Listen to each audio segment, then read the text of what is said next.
Hi there, welcome back to my channel. Today we are diving into the exciting world of text animation in After Effects. Get ready to take your creativity to new heights as we explore the techniques and tricks to master captivating text animations. Whether you are a beginner or a seasoned pro, this tutorial will help you with tips that will have your text popping off the screen. So, let's jump right in and unlock the power of text animation in After Effects.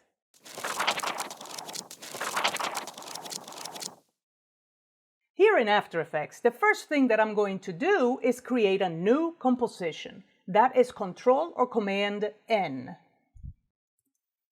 And I will name it Text Animation. And 1920 by 1080 is good and everything is good. All right. So now that I have my composition, I'm going to type some text. And for that, I'm going to use the type tool.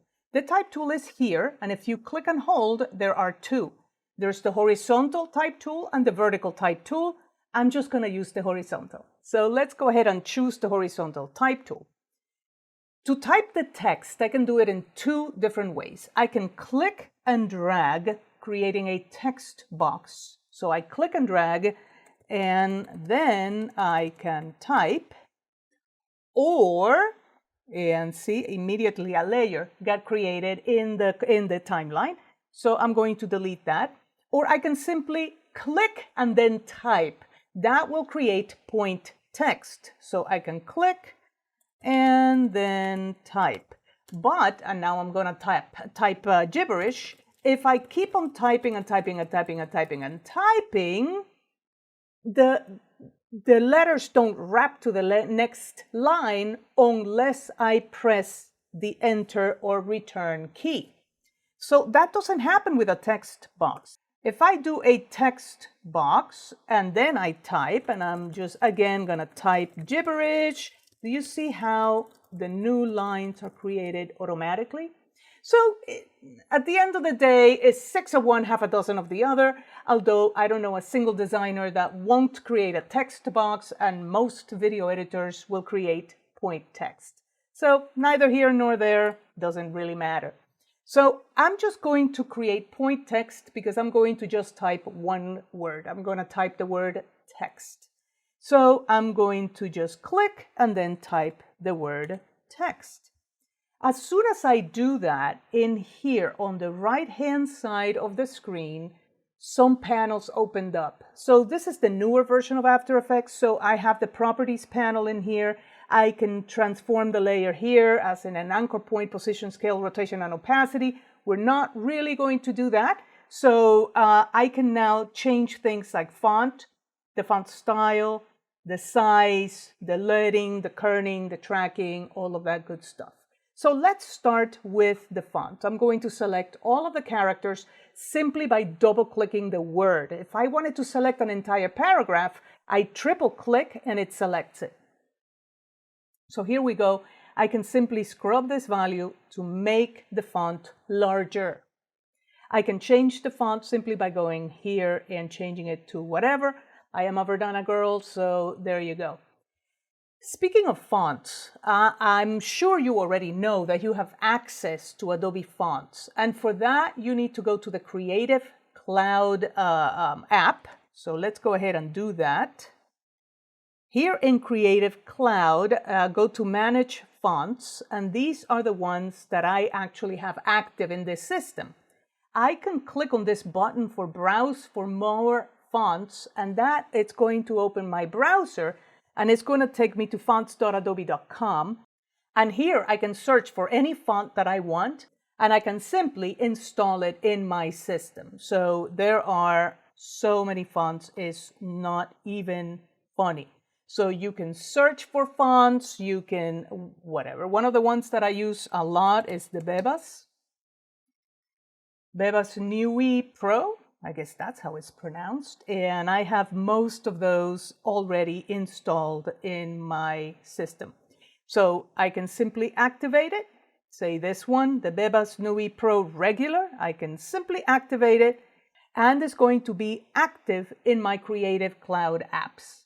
So going back to After Effects, I can simply go to Bebas, and there it is, Bebas Nui Pro, and I only downloaded the regular, but if I go to one of the other ones, then I can have book, regular, and bold. I really like the bold. Anyway, neither here nor there, that's how you install the Adobe Fonts, and that is how you change the fonts here in After Effects. Changing the size of the font is very easy. You can simply scrub the number or you can type in the number, and then we have the leading. The leading is simply the distance in between the lines. So if I press enter and I have another line, and I'm going to grab my move tool, and maybe I think there's too much space in between these two lines, I can simply change that value from auto to whatever, or I can simply scrub the number until I am happy with the distance in between the lines. So leading is the distance in between the lines. Then comes this value here for the kerning. The kerning is the distance between two characters.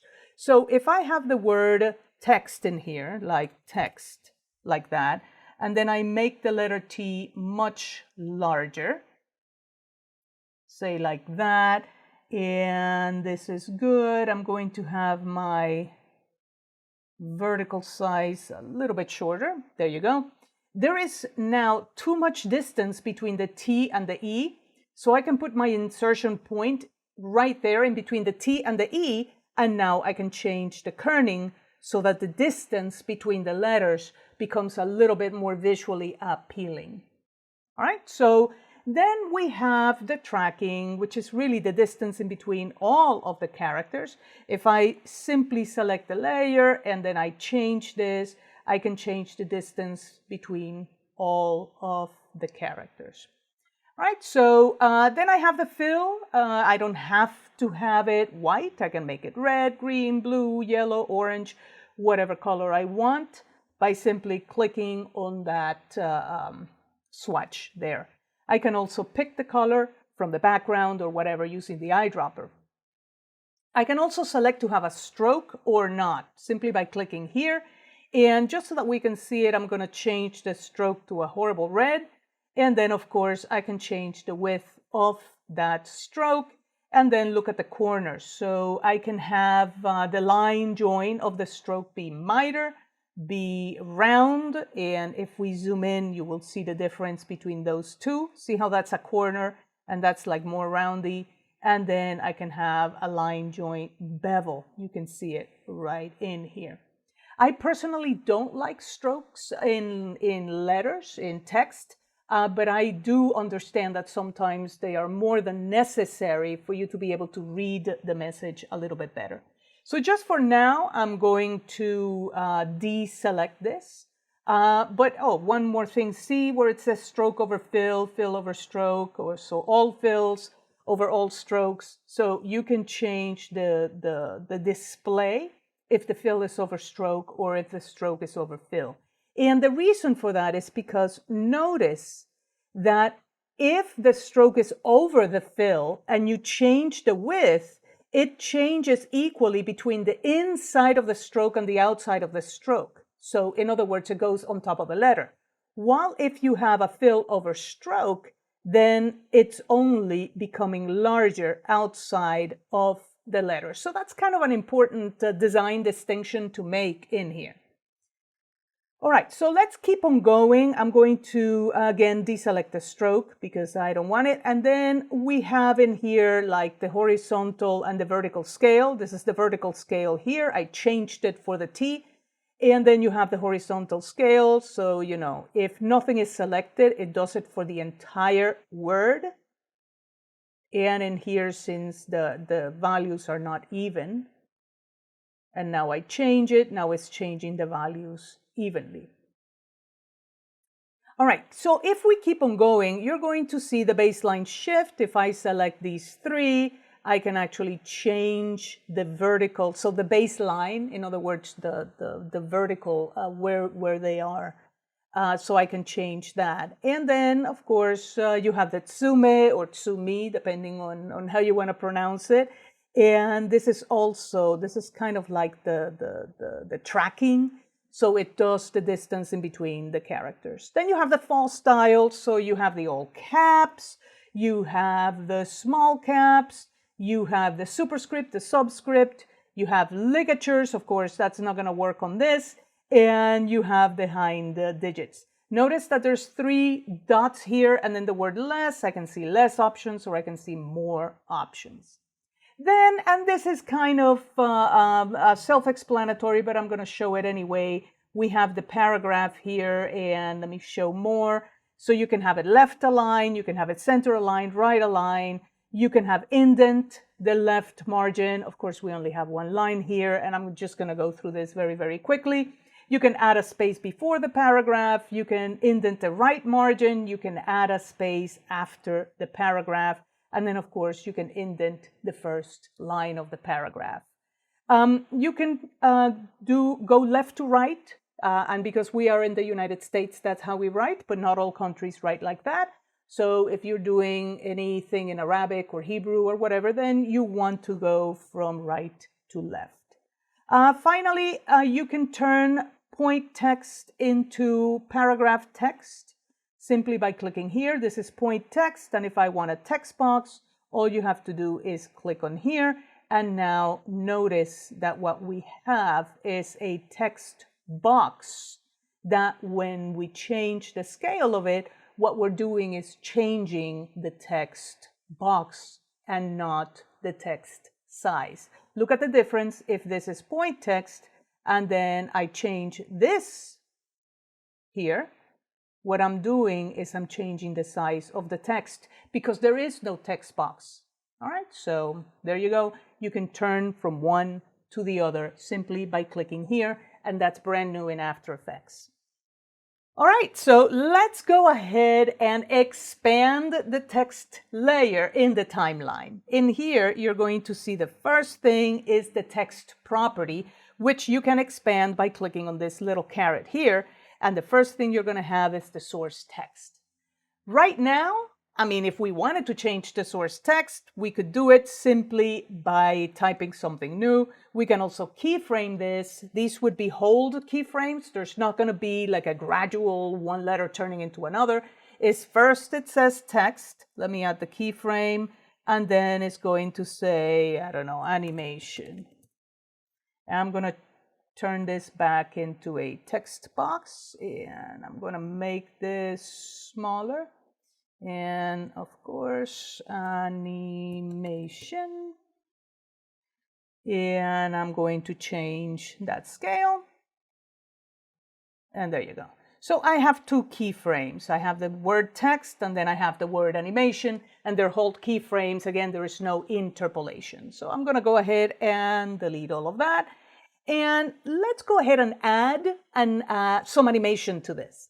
So if you keep on going down the line here in the timeline, you're going to see that the first option that you have is for text on a path. So it tells you path options. So what are we going to do with these path options if we don't have a path? See how it says path? A path is a mask is a path. For this, they are interchangeable. I get it. They're not the same thing. A mask produces transparency. All right? So I get it. But for After Effects, for this particular thing, they're one and the same. So let's go ahead and add a mask to this layer. And we're going to do it using the pen tool. So select the layer, click on the layer, and then grab the pen tool. And I'm just going to zoom out a little bit. And then I'm just going to click here. I'm going to click and drag to the right here. And I'm just going to click here. So I just have a little curve thing here, right?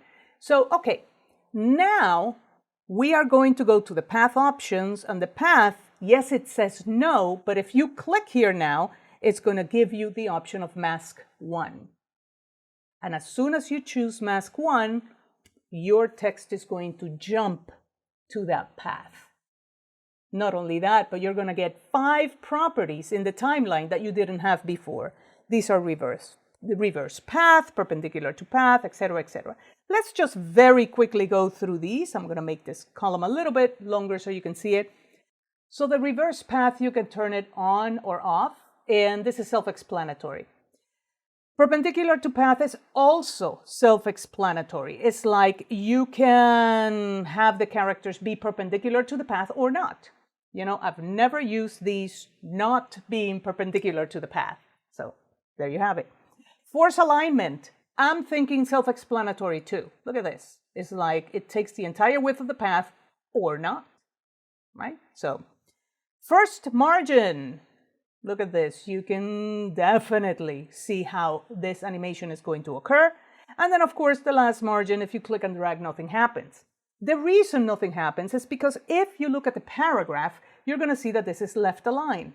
If this were center aligned, then both my first margin and my last margin would work. And if this were right aligned, then only the last margin will work. So, you know, it's however you want. But there is one thing that you should remember, and that is if the force alignment is on, both of them work. And you can actually squish all of your characters right here in the middle. You could keyframe them both and then separate them like yay. And even select those keyframes and go Animation, Keyframe Assistant, Easy Ease. Remember that's an F9. And now you get beautiful text animation like that. All right. You can also interpolate the mask itself. For example, you can select the layer, press M for mask, and say the animation ended here. You could keyframe that, and you can now change these properties. So for example, say I want to change this to go here. I want to change this to go here, so it's a straight line. Notice how the text will follow it along as well. So it opens up, and now it's going to follow the animation of the path. So that's kind of cool. So text on a path, not too bad. So I'm going to go ahead and delete the text on a path, and I'm going to leave the word animation in. Notice where the anchor point is on the left, and that's because this is left aligned. If this were center aligned, then it's going to be at the baseline, so at the bottom, but it's going to be in the middle, and right align is going to be on the right hand side. Just for now, I'm going to leave it on the left side. All right. Now we're going to add animators. So I'm going to show less here, and I'm going to show less here, and let's add an animator. You can do it right here using the Properties panel. See this little plus sign? You can click here, and let's add an animator for position. Why not? So I'm going to add this animator here, and then I'm going to do the rest in the timeline. They're one and the same. It's just two different interfaces. I really love this new Properties panel because it makes things a little bit easier to deal with. And, you know, but if you don't want to use it, you can do stuff in the timeline anyway. All right, so let's add an animator for position, where you're going to get something called Animator 1, which you can rename. To rename almost anything in After Effects, select it and then press Enter or Return, and then type in the new name. I'm going to type in Position Animator. And yes, I need to learn how to type. Let's fix that to Animator. And there you go. And then I have a position that is 0, 0. Well, we have learned that 0, 0 is top left. This text is not top left. Not even the anchor point is top left of the composition or even the type.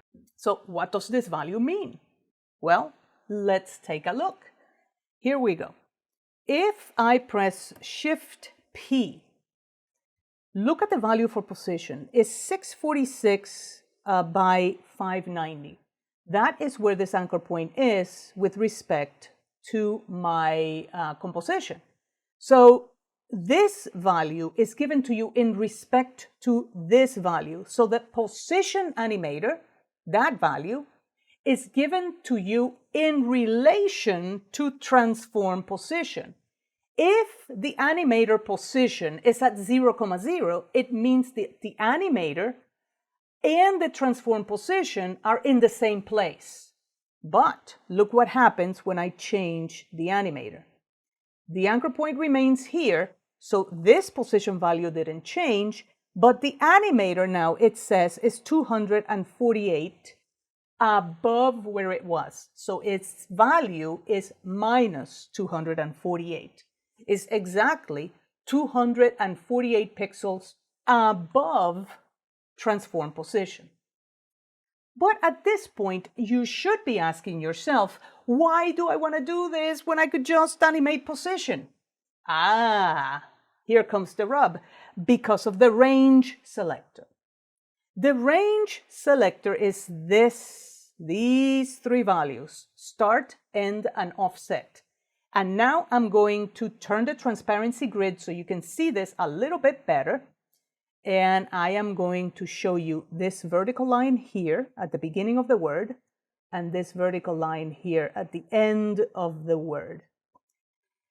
The vertical line on the left side of the word refers to start, the start value. Look what happens when I put my mouse cursor right here in the middle of the vertical line. If you don't see this vertical line, expand and click on any of these properties in the range selector, then you will see it. Look what happens when I move the mouse cursor here. Do you see how it changes to like this black arrow with this like weird looking tail thing? I can now click and drag the line. Look at the value. Now it changed to 11%. Now it changed to 22, all the way to the left. So I can animate this value. I can animate it. And here is the rub. Only the characters that are in between those two lines get affected by this value for the animator position. So I could now change this value to say a lot more, say go off the screen, and I can now keyframe, say the start, which is the left line, so that it begins at 0 and it ends at 100. I'm going to kill the transparency grid, and now my characters are going to come down one at a time, starting with the first A. Okay, I could delete those, right? I could go back to this value being 0. I can now keyframe the end line so that it begins at 100 and it ends at 0. And as that line moves left, the letters start dropping in one by one, starting with the last letter, because it is where these vertical lines are that determines which characters get the animation. So the reason why we don't keyframe the transform position is because that would take the entire layer. In other words, all of the characters up or down or whatever. While in here, if we change it, the range selector tells us which characters get the quote-unquote effect and when. And that gives us really interesting animations. So let's go ahead and delete that animator.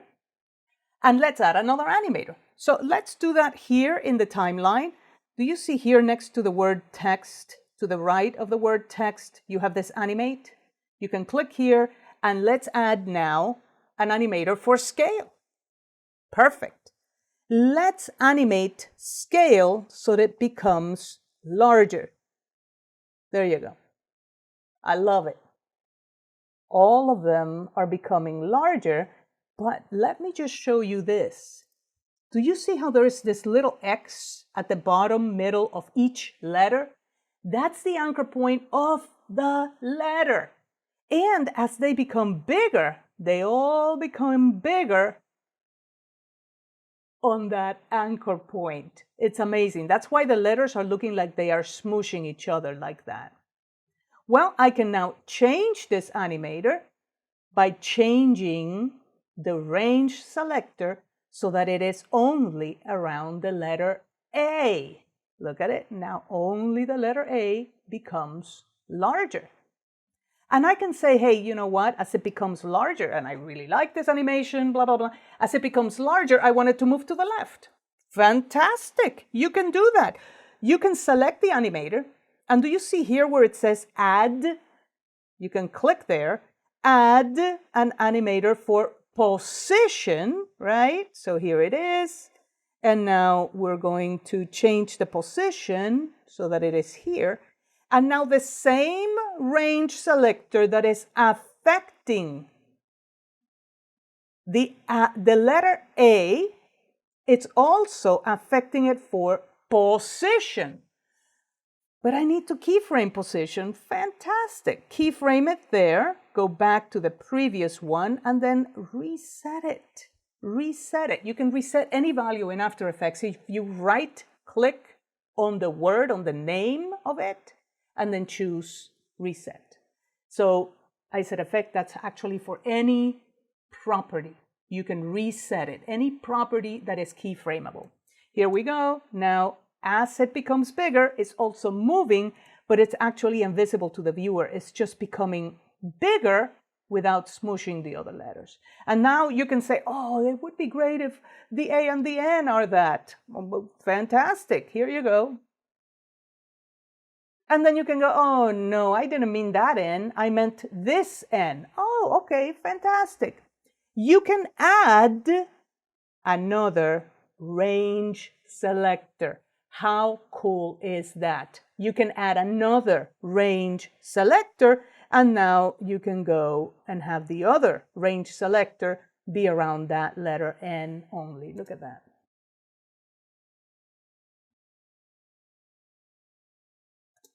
I love it. Of course. The letter N is now also moving to the left, and we don't want that. So I'm going to undo this a couple of times because, you know, I just want this.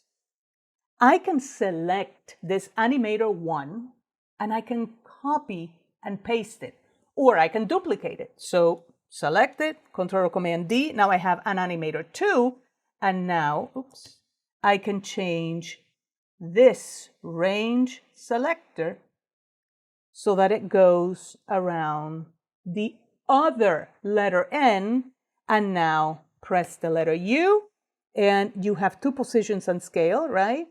See, when it goes here, this one is going to change to yay.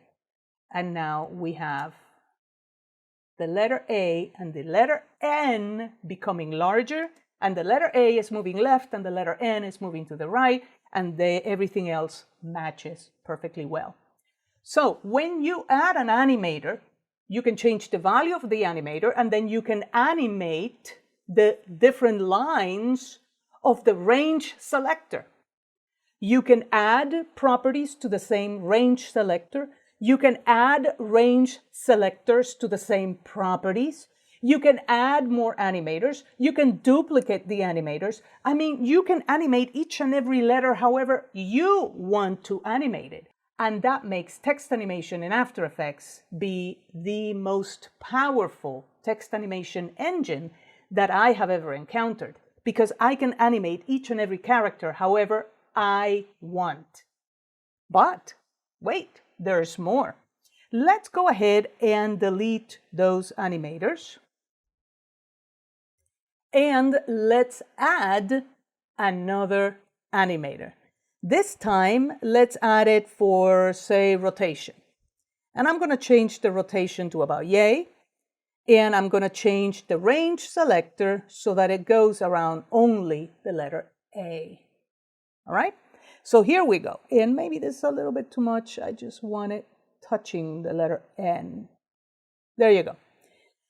We are going to animate now the offset. So this is how it works. Notice that the left line is at 0, meaning it's all the way to the left. And the end, in other words, the line on the right, is at 11%. So that's because of how many characters you have. By default, it's going to divide the amount of characters by percentages. So each letter represents about 11% of the word. So if we take and animate both lines, we can make sure that as the lines move, only one character at a time gets affected, but the character changes. That's what offset does. It animates both lines at the same time. So I can start offset as, say, -11. And what that does, even though we see the lines here, that is just a display, is that it moves both lines outside of the characters. So right now, my range selector is not affecting any characters. So I can now keyframe the offset, move in time, and change that value to 100, and this is what the animation looks like. So basically, the letters are just toppling each other because that's why I changed that animation to that. Not only that, but if I go to advanced, I can change the units to index. So this time, it would be going from letter 1 to letter 2 to letter 3, 4, 5, 6, 7. All right? I can also change the shape of this. For example, I can say, ramp it up, and look at the difference now. I can say ramp it down. By default, it's square. Do you see how they stay down? I haven't changed anything else. The offset is still working, right? I can go triangle. I really like that. I can also go round. And finally, smooth. Oops. I can change the ease high and the ease low. And I can even randomize the order.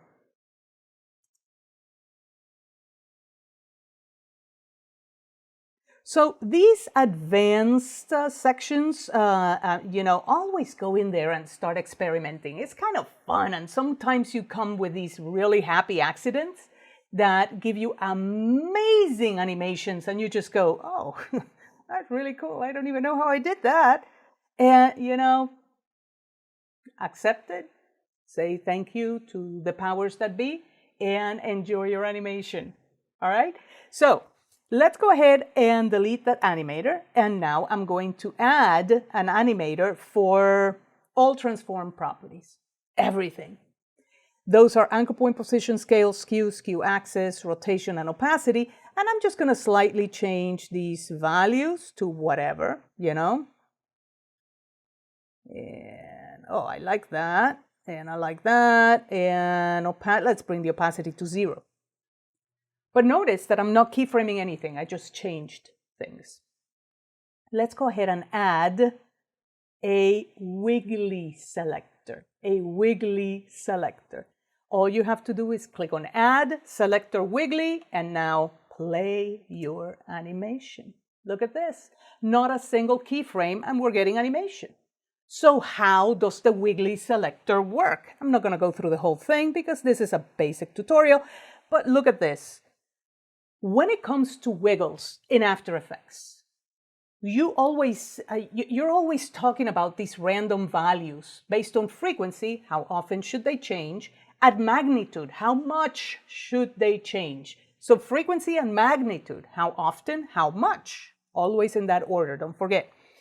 Look at this, amount, it goes from the positive value of 100% of whatever we changed on these values here, to minus. So it goes to the plus and to the minus, or from the minus to the plus, right?